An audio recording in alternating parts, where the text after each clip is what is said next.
This is the Hello World podcast, where we talk about habits of success, habits of excellence, entrepreneurship, leadership, learning and development, and outlook that will help us succeed through life. This is Louis Banta, CEO and Chief Trainer of Learning Just Made Better, or LJMB. Our guest in this episode is a seasoned top executive in the life insurance industry in the Philippines. He is the former CEO of Philam Group and served as senior advisor to the CEO of Philam Life, where he had an enriching, meaningful 35-year career. He is now busy with his advocacies on financial planning, focused on retirement planning, personal leadership, and gender diversity. A staunch supporter of people and culture, a friend and loyal client of LJMB. Let's all welcome Mr. Ariel Aibee Cantos. Thank you. Good day to all of you. Thank you, Louis, and sa lahat ng nakikinig o nanonood sa'yo, a very good day to all of you. And I hope you are in very good stead, notwithstanding the challenges we are all facing. Same wishes to you, sir, and your family, staying healthy and keeping safe during this time. Thank you as well for saying yes. We know how busy your schedule is, even after your stint in helming the Philam Group. Thank you for really generously saying yes to this, so a lot of people can listen to your stories of hustling as a youngster who's trying to really succeed in life, all the way to really leaving your legacy as the executive leading the leader in the local financial industry. Sir, kamusta na kayo ngayon? Well, I'm doing well. My family's fine. But just like all of us, we're kind of worried of the increasing cases, no? And more importantly, we're concerned about the impact of the virus in so many people, no?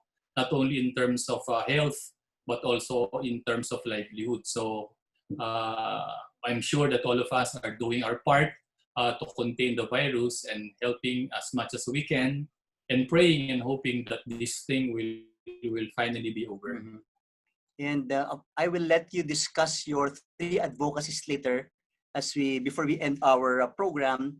And I mentioned earlier in your introduction, it's been 35 years, meaningful and enriching years, really rising from the ranks in Philam Group. So I'd like to trace it earlier than that, from your humble beginnings. I heard the first position that you had was a sales promo assistant.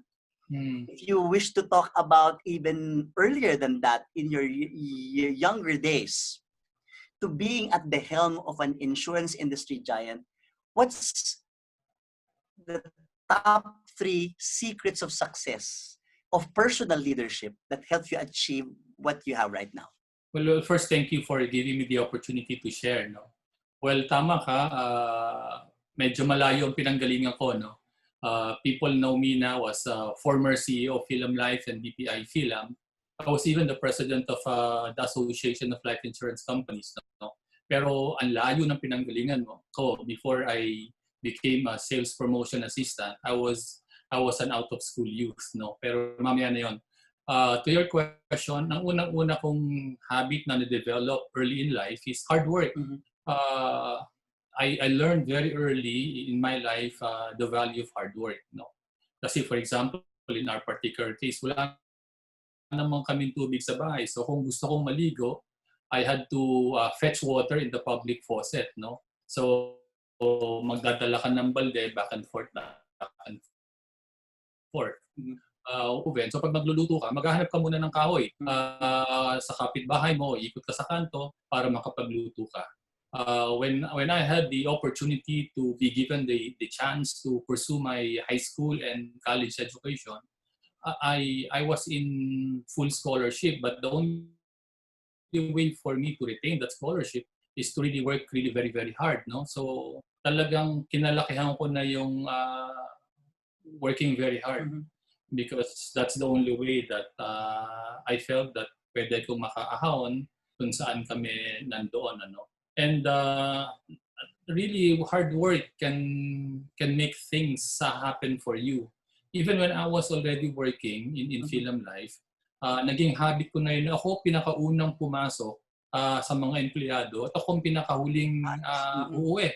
And even when I was already the CEO of DPI Philam and Philam Life, I still had that habit. Pinakaunang pumasok, isa sa pinakahuling because I really enjoyed maybe the work that I do, no? Kaya okay lang yung mag-work hard. Saka naniniwala ako, wala kang talo pag nagtrabaho ka ng gusto. Because when you work hard, you gain experience, you improve your skills, and you widen your perspective. Pagod ka nga lang, pero at the end of the day, all of these things you carry forward. Kahit saan ka magpunta. So, una is really hard work, no? Sure. Before you proceed to the next one, I like it that you said hard work. Nagkaroon ng ibang meaning yung H namin dun sa Hello World. H is now also hard work. Yeah. Oh. Okay. So that's habit number one, hard work. The second is actually what I call compartmentalization. Ano ito, no? Di ba marami tayong roles? For example, ikaw, ako, magulang, asawa, nagmamanage ng kumpanya. We have so many roles. At the same time, every day, we are faced with so many opportunities and issues. Tapos every day, a lot of people and a lot of problems try to pull our attention in so many directions. So kung hindi tayo mag-iingat, hindi tayo careful, hindi tayo organized, hindi tayo nagpa-prioritize, sabog tayo. Ibig sabihin, at the end of the day, wala ka na-accomplish. O kung meron ka na-accomplish, half-baked. Kasi hindi ka nakatutok eh. So, what I've tried early in life is what I call compartmentalize. Yung sa mind ko, nilalagyan ko ng drawer ang lahat ng bagay na nasa utak ko. I create compartments. Di ba ang compartments pwede mong sarhan, pwede mong buksan. Alright? Example, when I was studying, I created compartments para sa school, para sa bahay. Kasi ang dami kong trabaho sa bahay eh. So pag nasa eskwela ako, tapos yung paisipin ko, hindi ako magko-concentrate sa school, correct? So what I do when I'm in school, sarado yung aking compartment about work sa bahay. Ibig sabihin, hindi ko iniisip yon.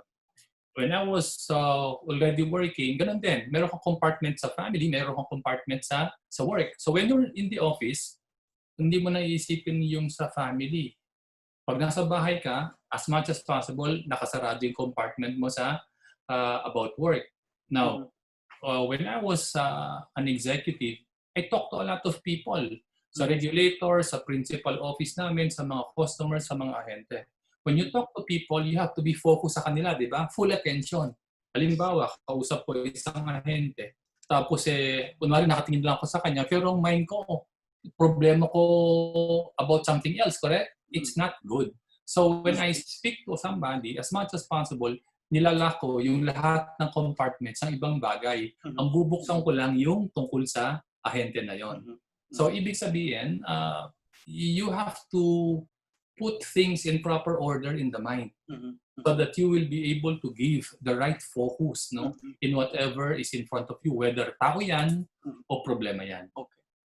So working hard ka na, sir. Hustler ka na. And then you are able to really devote that focus on the appropriate priority at that time because of compartmentalization. If there's a third habit, sir, ano yung pangatlo? Pangatlo is looking on the bright side. Kasi no matter how much we want things to turn up, failure is always a part of life, correct? Pero the more people become successful are the people who are able to bounce back in every failure. So early on, I tried to discipline myself to always look at the good things of whatever is happening. Buo ang paniniwala ko na kaanumang bagay ang mangyari sa'yo, merong maganda yan. Kung hindi yan very explicit, nakatago yan, hanapin mo yan. So that has always been my in other words, for example, failure, if you see failure, as a moment to learn or to gain wisdom, edi panalo ka, Yes. hindi ka talo, hindi ba? Kunwari, pareho tayo nagsasalita sa maraming tao, di ba? But there are times na pag nagsalita ka, alam mo hindi maganda yung pagkakagawa mo nung salta mo, di ba? So now, you ask yourself after that performance, ano bang nangyari? So you turn a failure into something that is learning. So panalo ka. Alright? Hindi lang yun. Kasi buhay natin, hindi man tayo binibigyan parati ng magandang situation, di ba? For example, when I was very young in the company, hindi ko alam, unfortunately, merong isang executive na ayaw ako. Ayaw ako. Alright? So, babatiin ko yan sa elevator, hindi ako pinapansin. Parang wala ako doon. Alright? In fact, there was one instance, bumababa yan ng hagdanan. Maraming dala. Nilapitan ko. Sabi ko, tulungan ko na ho kayong bitbitin yung mga libro ninyo. Anong sagot sa akin? Huwag nga, baka mahulog pa ako lalo, no? So in short, talagang that person did not want me, no? Okay, for reasons I do not know. You know what I did to turn the situation around? Para sabi ko, para ka lang professor kung terror eh. Kung terror kang professor, you expect a lot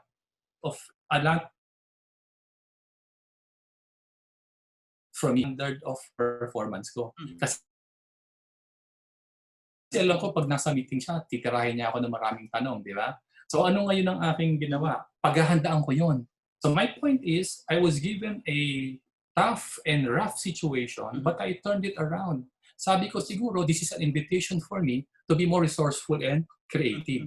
No, after 20 years, pinagtiisan ko yun. After 20 years, nag-usap kami nung nag-retire yung tao.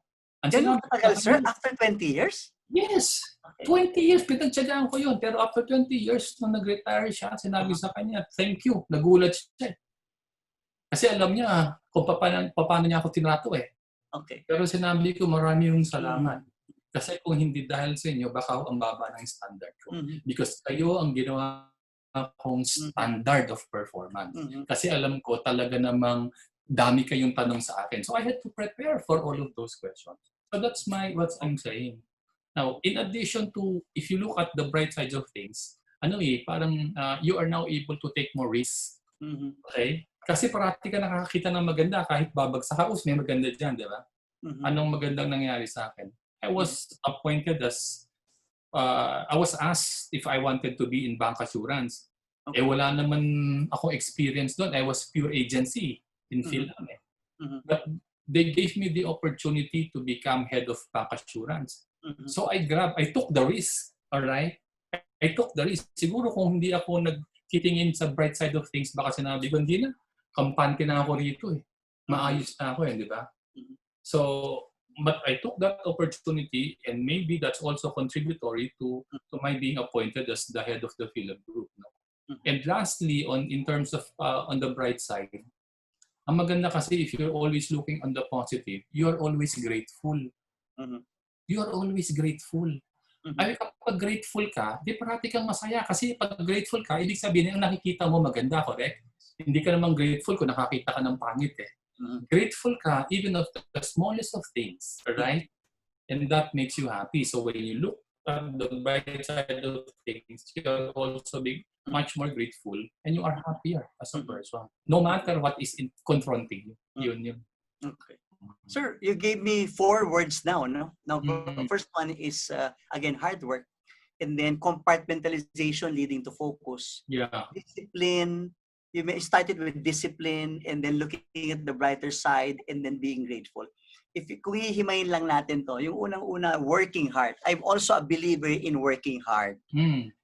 But I hear people now saying working smart than working hard.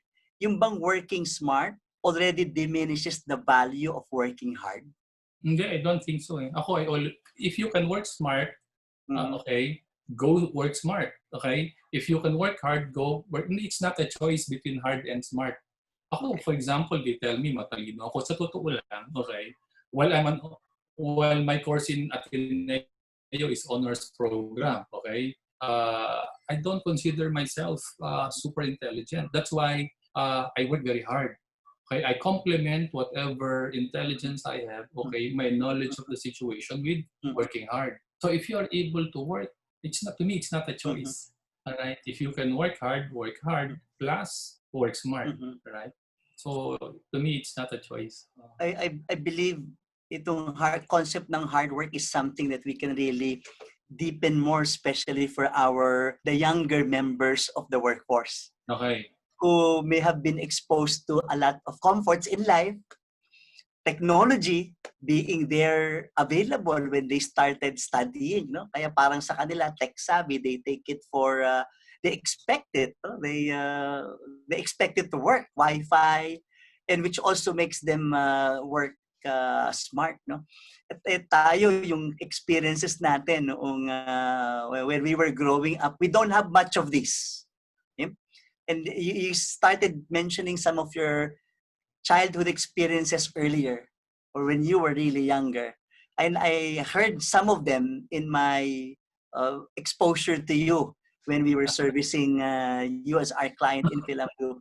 I'd also like our listeners to hear from you yung mga vivid stories ninyo when you were still studying that helped you shape the habits. So naalala ko yung sapatos, naalala ko yon. Yung pinentilan mo na sapatos na. Ano yung tatlong storya nung yung pagkabata na talagang nag-shape ng habits mo, responsible for who you are today. Perhaps it will also reinforce hard work, discipline, gratefulness, and looking at the bright side. Yeah. Well, before I answer your question, dun sa smart and hard work, for example, sinasabi natin technology ngayon, di ba? But before you can maximize the technology, you have to understand what that technology can do for you, correct? So therefore, paano mo gagawin yun? Kailangan mo magre-research, kailangan mo mag-aaral. That to me is a component of working hard. Because hindi pwedeng gawa ka lang ng gawa, hindi mo naintindihan yon. But if you understand something that is smart, better, then the more it can give you greater results, no? Dun sa tanong mo, marami akong marami akong story about my humble beginnings, no? Because we were 10 children, and my mother was only the breadwinner. So can you imagine how life? Yes, so sampuit talagang, to me, my hero nga is my mother, no?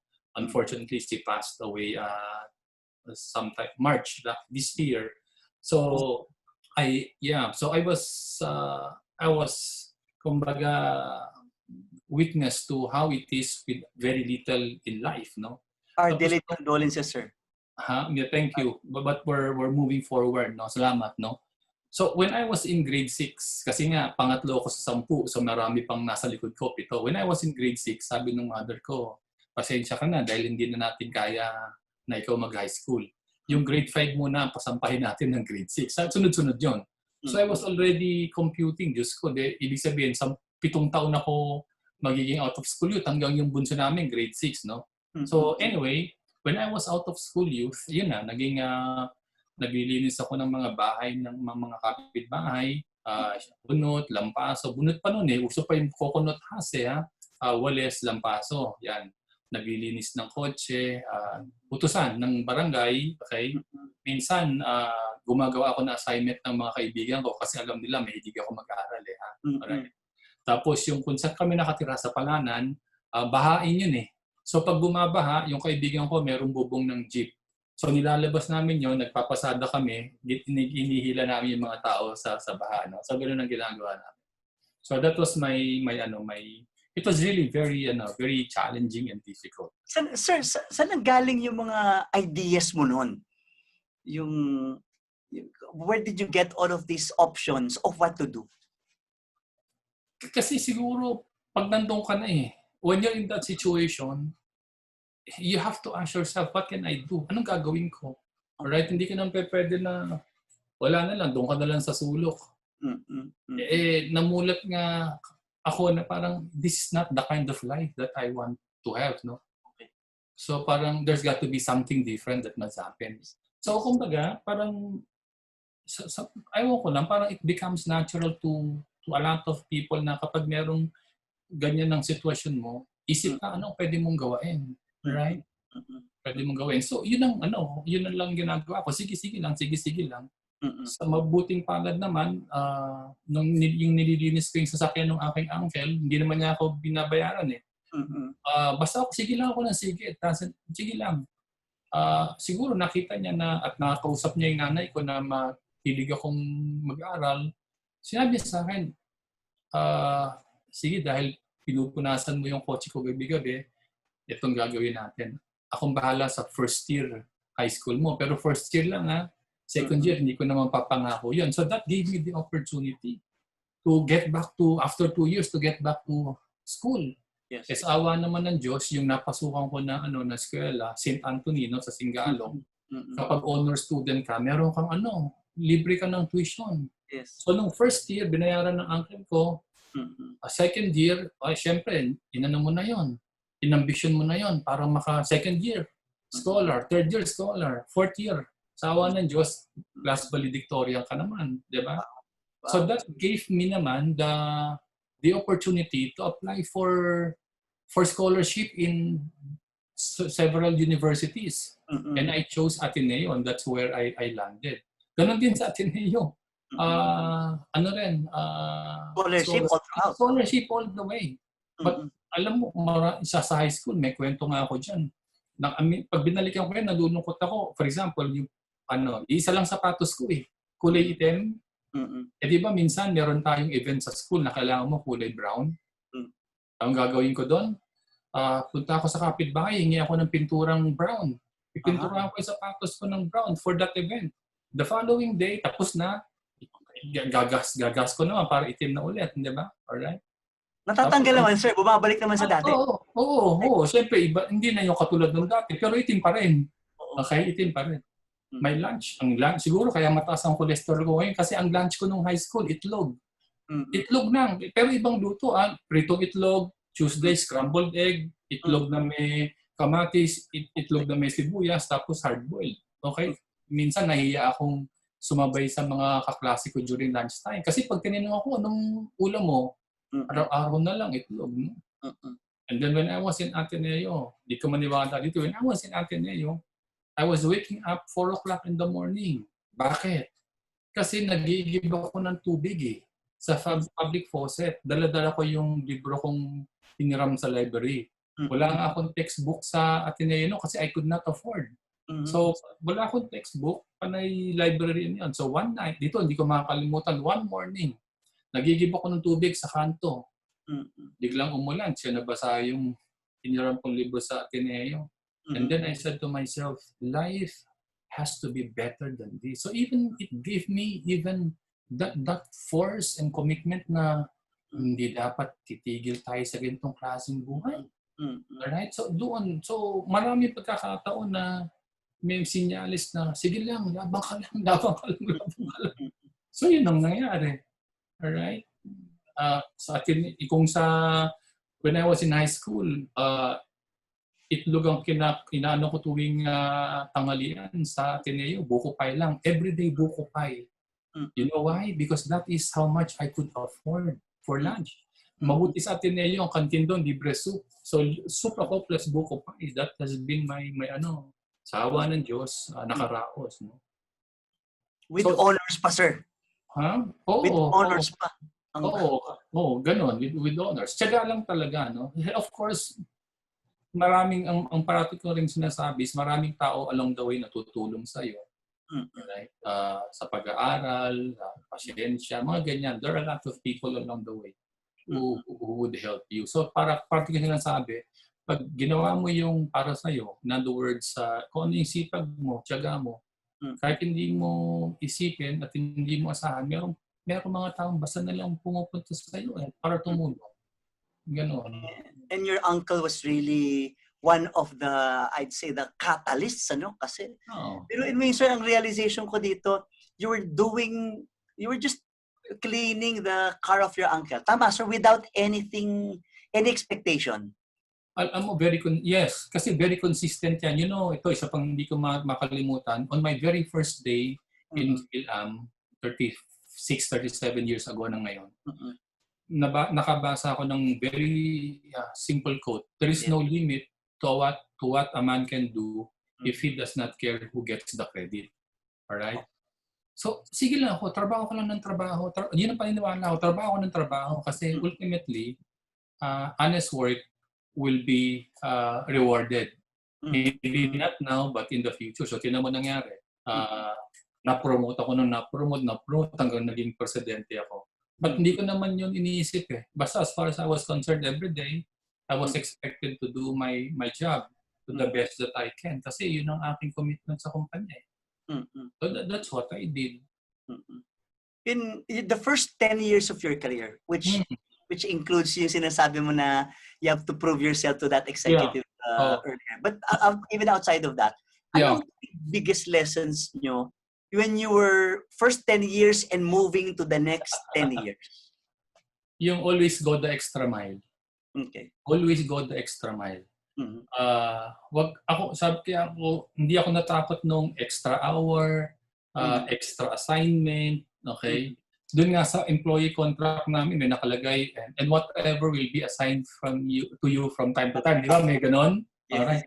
Ayun, ang dami kaya doon. Pag ang dami yun. Okay? Go the extra mile. Mm. Right? Sa totoo lang, yung extra mile ko na to, yung dahilan kung bakit ako I think na-promote ng sunod-sunod eh. Extra mile, extra hours, for example, di ba? Di ba ako nga yung parating nauuna at nahuli, correct? Naunang pumasok, nahuling umuwi. Eh minsan sa kumpanya may mga emergencies eh. So tatawag ang executive. Sino bang empleyado nandyan? Sasabihin ng gwardiya, si Aibee Cantos sa umaga. Mhm. Sasabihin, oh, meron na naman tayong gano'n. Sinong taong nandyan? Sino ba bang andyan? Sasabihin ng gwardiya, si Aibee Cantos. So kapag may aberya, ang parating nandun na pwedeng tumulong sa kanila si Aibee Cantos. Pag ngayon sila nagdi-discuss about promotion, sino nasa utak nila?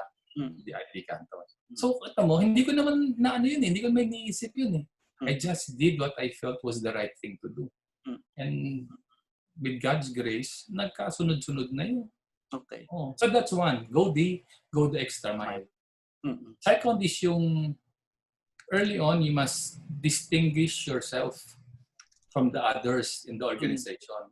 Hindi ba alam naman natin to sa kumpanya, kapag nandoon ka sa posisyon na medyo hindi pa mataas, marami kayo doon, di ba? Maraming managers. Pero umuunti. Kukunti na assistant vice president, kukunti na ang vice president, isa lang ang presidente, di ba? So, dapat, you must be able to differentiate yourself from the other. Ano yung kakaiba sa'yo? Parang brand, di ba? Kahit sa any service, parang any service, kailangan ano yung kakaiba. Maybe they see you as somebody who deliver results. Maybe they see you as somebody who's dependable. Maybe they see you as somebody who's never giving up. Maybe they see you as a team player. Maybe they see you as somebody with character. Or maybe they see you as the totality of all of those things. Correct? And di ba may mga empleyado na pakita mo pa lang ang perception ay ano yan, tamad yan, di ba? May mga ganon, di ba? Ay, hindi yan, ano yan, suplado yan. Ay, naku, wag mong ano yan, masyadong ano yan, sarado mag-isip yan. Di ba? May mga ganon. So yung mga nag-uumpisa pa lang, kailangan very conscious sila. Ano yung brand na gusto mong itayo para sa'yo? Pero when I say brand, kailangan makatotoo ka. Dapat hindi ka yung authentic ka dapat. Your brand must be authentic. Otherwise, if your brand is not authentic, wala. You will madali kang makita. No? Okay. Okay. You mentioned brand. Ang naisip ko nga kanina when you were discussing this, parang ito yung unique value proposition mo as an employee. Yes. Yes. How would your colleagues, people that you work with, describe Aibee Cantos? Ano kaya ang brand, yung differentiator that you've established in the minds of people that you work with? Siguro dalawa lang. Yung dalawa nakita ko. Yung bang hindi napapagod sa trabaho, hindi natatakot sa trabaho. Kung anong kailangan ginagawa. Pangalawa is yung very sensitive to people. Okay. Okay. Okay. Ang magandang kombinasyon yun, trabaho at tao. Hindi mo inuurungan yung trabaho. At the same time, hindi lang puro trabaho, hindi lang puro numbers, no? Tao rin, ano? Tao. Kasi yung ginagawa mo will affect the people. Either the customer or the co-employees mo. Okay. I ask about that first 10 years of your career, and Yeah. we will have listeners, a lot of the workforce right now, or the younger members of the workforce.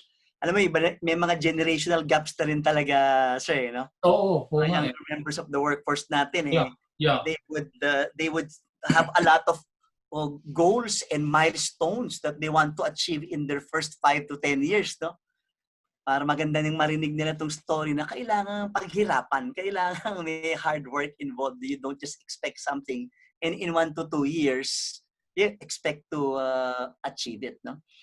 I will now go to the last 10 years. Your last 10 years before retiring.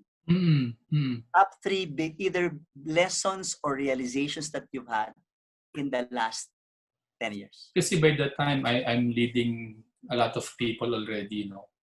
So one lesson that I think that as people go up the ladder will have to be in their mind is that you have to win the heart to win the mind. Alright? Kasi di ba may mga minsan leader dahil nabigyan ng authority at ng titulo. Mando rito, direksyon doon, direksyon dyan, di ba? Okay. Nagpapaliwanag naman, pero ang paliwanag, panay logic lang ang pinaano, di ba? Okay. People will follow you, pero compliance lang. Minimum lang. Okay? Pero kapag nakuha mo yung puso ng tao, hindi ka lang yan susuportahan up to a certain level. Ibibigay niyan sa'yo yung todo-todo na pwede niyang ibigay. Kasi bakit? When I say win the heart, you have to demonstrate with so much sincerity na yung ginagawa mo sa kapakanan ng tao.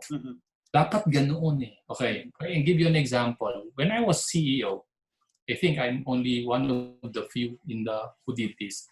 Diba, normally sa company, ang parating binibigyan ng pansin, let's review the customer's journey, correct? Yung customer, okay? When I was CEO, one of the first things that I asked my HR to do is let's review the employee's journey, alright?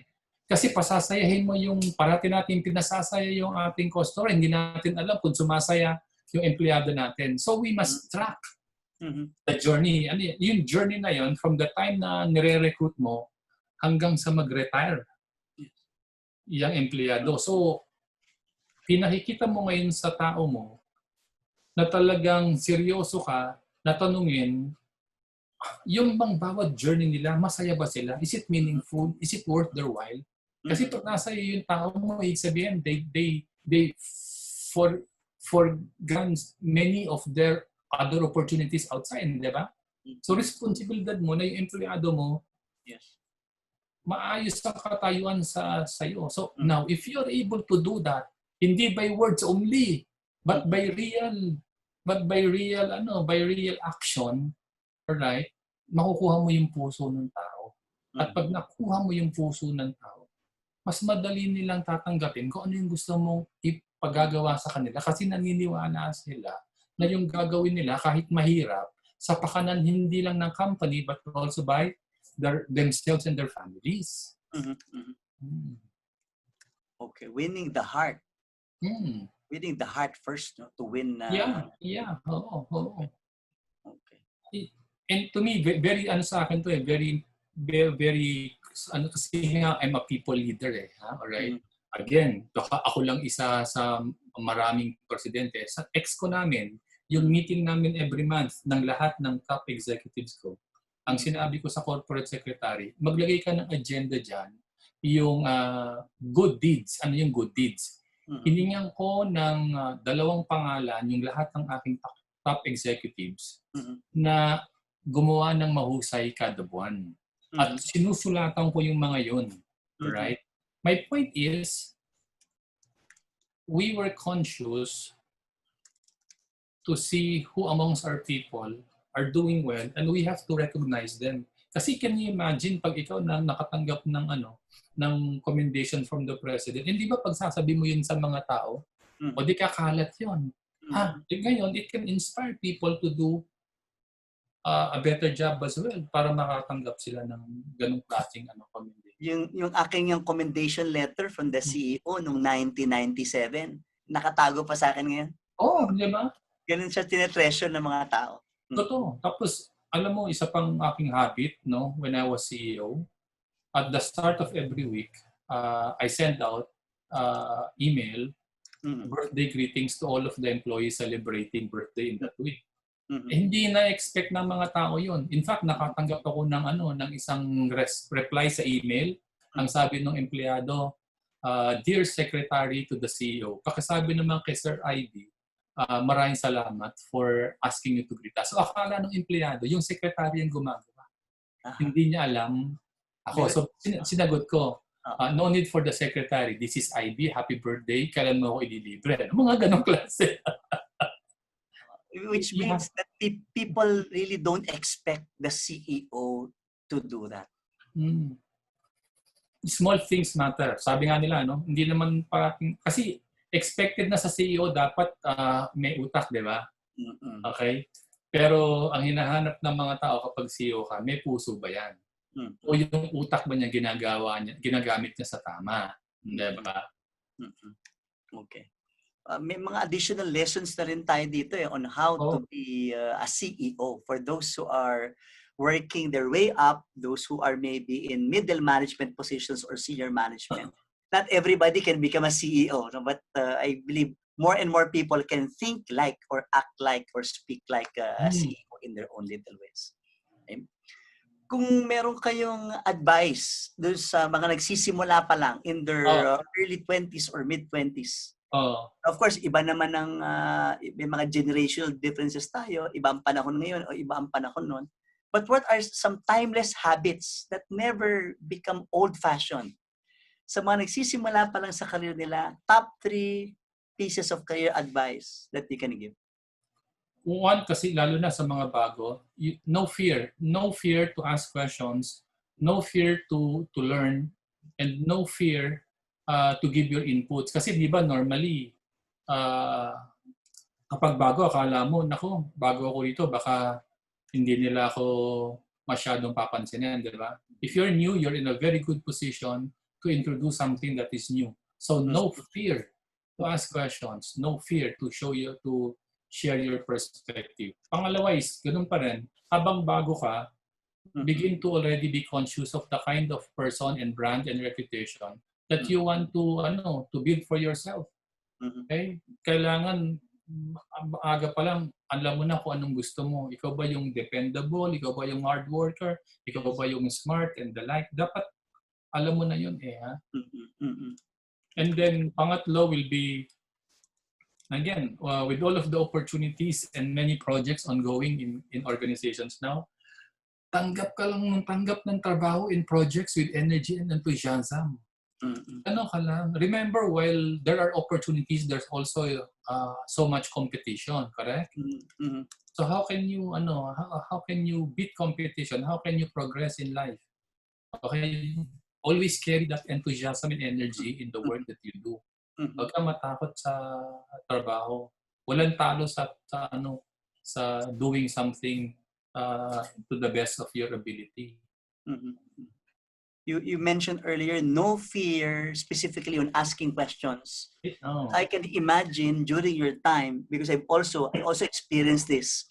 Parang nung panahon natin, much more siguro nung panahon ninyo, parang di ba bawal magtanong o hindi naman bawal magtanong. Parang maraming mga boss ang nagagalit kapag nagtatanong. Either ayaw nila lang matanong o ayaw nila lang feeling siguro nila china-challenge ang kanilang authority pag nagtatanong. That's correct. Pero umikot na rin ang mga bosses ngayon. Ngayon ang mga bosses, they expect the younger ones, the new ones, to be more assertive, no? That is already a minimum expectation. Yes. So kailangan, remember, if everybody is at that expectation, kailangan ikaw talaga will be in that higher level pa. So it's a good thing that yes, leaders have also become more empowering, more delegating over time. Kasi nga, it's the load is not just on the leaders to bear. Sa mga, I touched on this earlier when you gave your lessons in the past 10 years. You mentioned about things that you did as CEO. If there is still one or two more pieces of advice to those who I want to be a great CEO or a successful one, any additional tips that you can give? Ang siguro to me, this is very important, no, yung isipin mo na kung saan ka nag-umpisa o kung paano ka nag-umpisa should not limit how far you can go. Mm-hmm. And that is my story. I did not, kumbaga, believe that how low or slow I started in life, okay, would limit how far I can go. So yung mga nag-aspire, mag-aspire ka. Wag mong sabihin na, eto lang ako eh. Hanggang dito lang ako eh. Wag ganon. O may mas mayaman sa akin, may mas mabilis sa akin, may mas matalino sa akin eh. Wag ganon. Alright? Aspire. Okay? You might not become the CEO, but you will progress in life. Kasi nag-aspire ka, naniwala ka eh, and not giving up on what you believe you deserve. So yun sa akin, don't sell yourself short. Maniwala ka sa sarili mo. Okay. It really starts with believing in yourself. Nobody else will believe in you, whether it's a small task or leading a big company as CEO, if it doesn't start from within. Oo. Sense. Pag nandoon ka naman, pag umabot ka na at a certain level of authority, ang suggestion ko, you must put yourself in a position of stability or strength. Anong ibig kong sabihin ito? No? Kasi pag the higher you go, the tougher the decisions you will have to make. Alright? And there might be instances that the decisions that you will have to make can be against your principles and values. Right? Now, buti na lang nung ako presidente, walang ganong pagkakataon na magdidesisyon ako salungat sa paniniwala ko. Alright? I am very fortunate that the organizations that I worked with had the same values that I had. Pero, can you imagine kung let's say, eto paniniwala mo, tapos biglang ang gusto ng kumpanya mo ito, hindi ba? Na kung wala kang plan B, kung hindi ka kumbaga handa na mawalan ng trabaho, ano mangyayari? Ede, wala na. Bebenta mo na yung values mo, hindi ba? Yung principle. So, parati akong may plan B. Right? When I reached a certain point, not even when I was CEO, much lower rank, okay?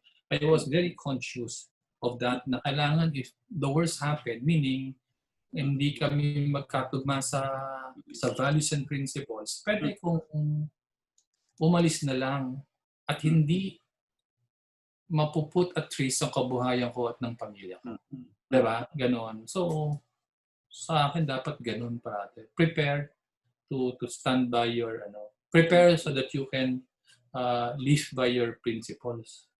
Kasi yun ang parating sa utak mo kahit saan ka magpunta, di ba?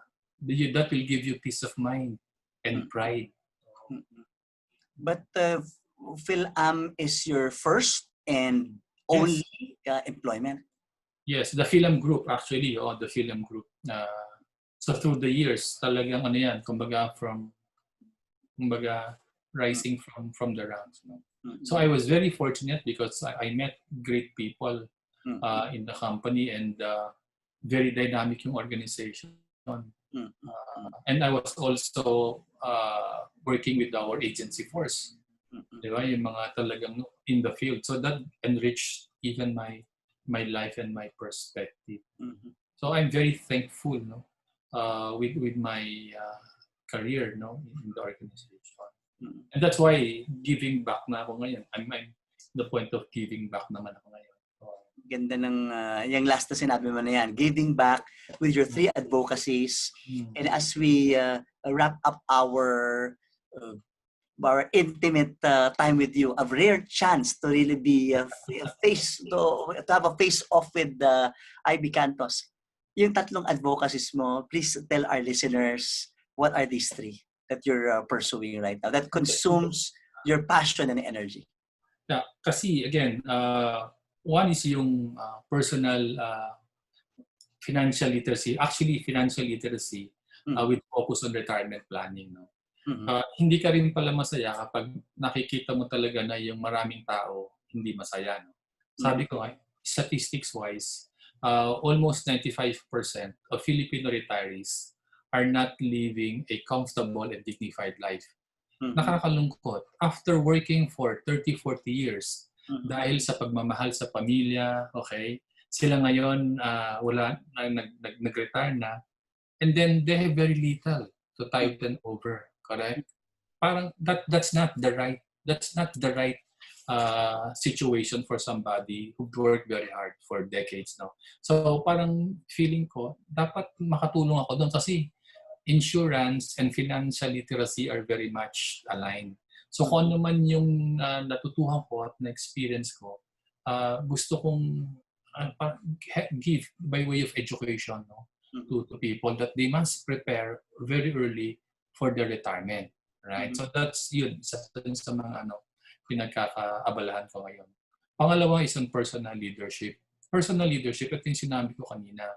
Kung saan ka nagsimula at paano ka nagsimula sa buhay, hindi yan dapat hadlang kung kano ang maabot mo sa darating na panahon. So, and my story is just one of many stories out there. Okay? There are far more inspirational stories of people who never gave up on their dreams. So, but kailangan lang nilang parating ma-remind. Okay? Lalo na ngayon, napakahirap ng buhay, baka maraming bumibigay na. Huwag tayong bumigay. Kasi nung panahon ko, Diyos ko, 15 taon akong easily na naghirap eh. Hindi naman ako bumigay eh. Alright? Marami naman tumulong. Andiyan naman yung Diyos na para bigyan ng opportunities eh. Ha? Okay? So doon ang personal leadership. Reminding people never to give up on their dreams. No matter how hard it might be. No? Pangatlo is yung gender equality or diversity. It's really about giving more women the opportunity, okay, to excel, right? And have more positions of leadership in companies and in the country. Actually, ditong COVID na to, pag tinignan mo yung bansa na ang husay ng pagkakamanage ng COVID, most of these countries are led by women. But in truth, itong third advocacy ko is really more a tribute to my mother, right? Kaya sabi ko kung ang nanay ko, 10 ang pinaglaban eh. Now, there are many women today. If given more opportunities, they can develop and create leaders for both the private and the public sector. No? So yun ang early stages pa lang ng advocacy, iisip-isip kung how can I educate, right? How I can be more relevant and visible. So yun. And it's really advocacy. In other words, when I'm ready with my material, it's all going to be pro bono, walang yon. Kasi giving back na yan eh. Giving back na talaga yan. And I've started with writing, by being a resource to other life companies, other companies, ganyan. So, ganon. I think just my own part of helping in certain spaces that I feel I can still be supported. Where can our listeners follow you? Is there a specific social media platform that you're very active at? Meron ka bang hashtag na pinopromote or FB page?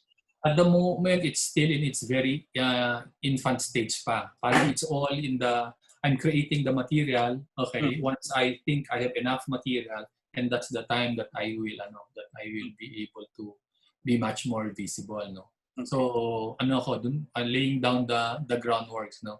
But at the same time, enjoying the company of remember the reason that I retired 7 years ahead of the mandatory requirement is for me to spend a lot more time with my family, no. So that's what I'm doing on the side, itong advocacy.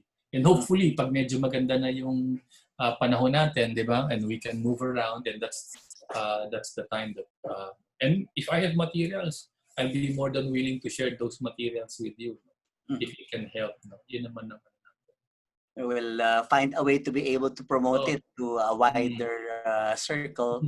But I'm in touch with you in Facebook, and I'm also following your Aibee Connect. I like it that you maintain that. No? And yes, truly, and addressing our listeners as well in this episode, while it's his advocacy, it's Aibee Cantos advocacy, personal leadership, it's not just an advocacy, his entire life is a testimonial of personal leadership, rising above, transcending all of those barriers. Natatandaan niyo yung kwento sa sapatos na pininturahan, yung ginagamit yung takip ng jeep para makadiskarte, makatulong at the same time, yung biggest break ng paglinis ng kotse ng kanyang tiyuhin, na yung palang doing that for free as an act of love will be the door for you to be able to go to Ateneo. Yung bago sa akin ngayong kwento, yung buko pa, bagong kwento sa akin yan. And yes, time is not enough for us to reminisce those stories. But to our listeners, babalik talaga sa H yung hard work. Diba? Lalo na kapag you are not provided with a lot in life, you have to make do with what you have. Even in this COVID crisis, you will agree with Mr. Aibee, no? Lalo na ngayong COVID, very applicable to mga lessons ng hard work, yung focus, yung being gratefulness, no? At saka yung discipline. Wow. Saka yung looking at the bright side of things, no? Parati ang sabi, yes, we are very much challenged today. Yes, talaga namang hirap na hirap. Napakaraming Pilipino, di ba? But if we hold on to that brighter side of things, we will still have that hope that things will be turning around. No? Of course, we have to always do our part, and then I believe that the elements will converge and make things happen for all of us. Medyo late ko nang niraise si COVID, but meron ka bang dito, sir? Meron ka bang take? Meron ka bang ang last sentence mo about surviving and thriving in this COVID crisis, aside from looking at the brighter side of things? Well, first, una-una, yung COVID has disrupted us, di ba? Nasira yung mga routine natin. So, unang-unang dapat gawin natin, self-care. Okay. Self-care. Take good care of yourself. Ako, because of this COVID, I'm now into also mindfulness. Dati, physical health lang ako eh. Ngayon, I'm into mental health. Okay. So, I go into mindfulness. Kasi nga, kapag hindi natin manage itong nangyayari sa atin, baka ma-overly stress tayo, and it can also lead down to physical health and critical illness, di ba?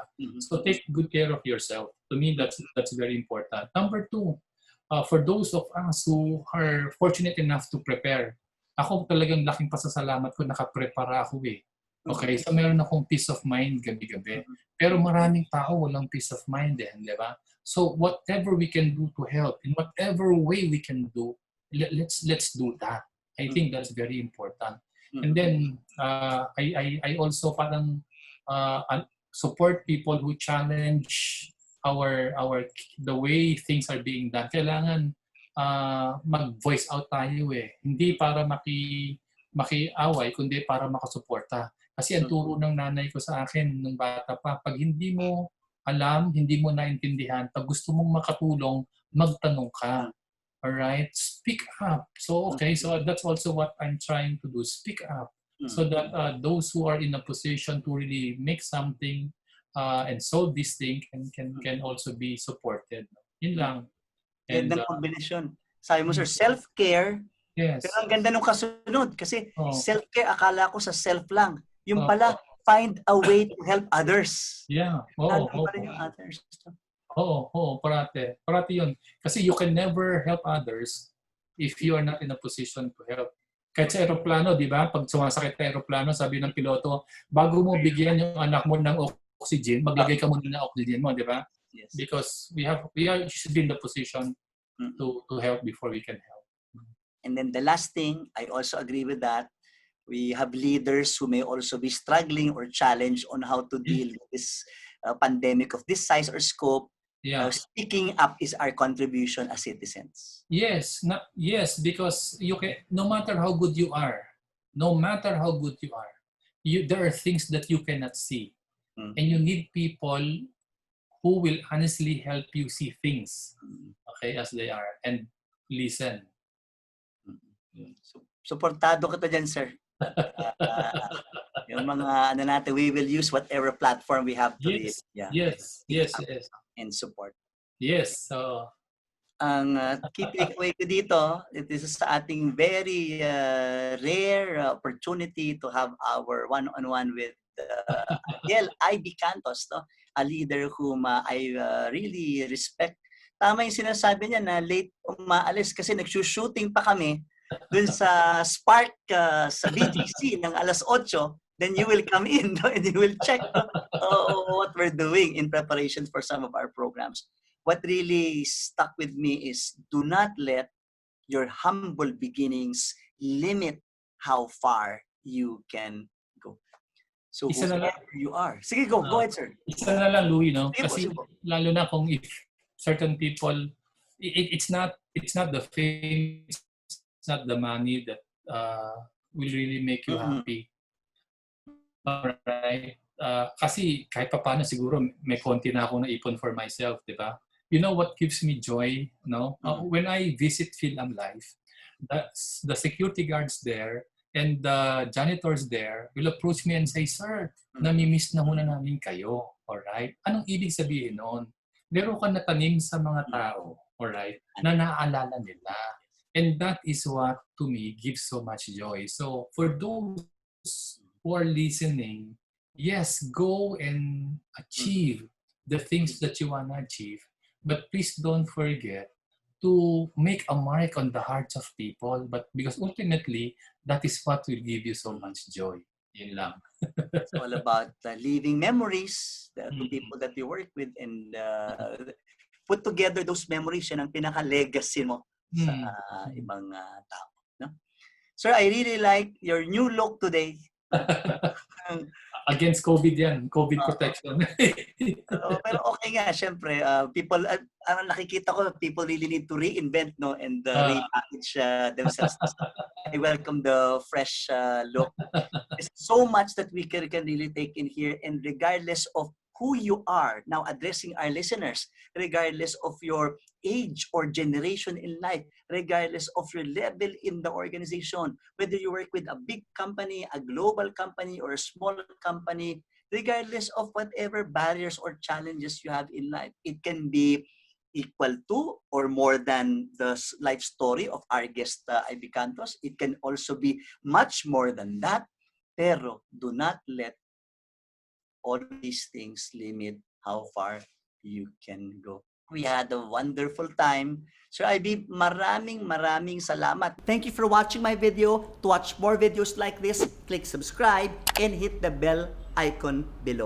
If you like this video, please give it a thumbs up, comment down below, and share it to others.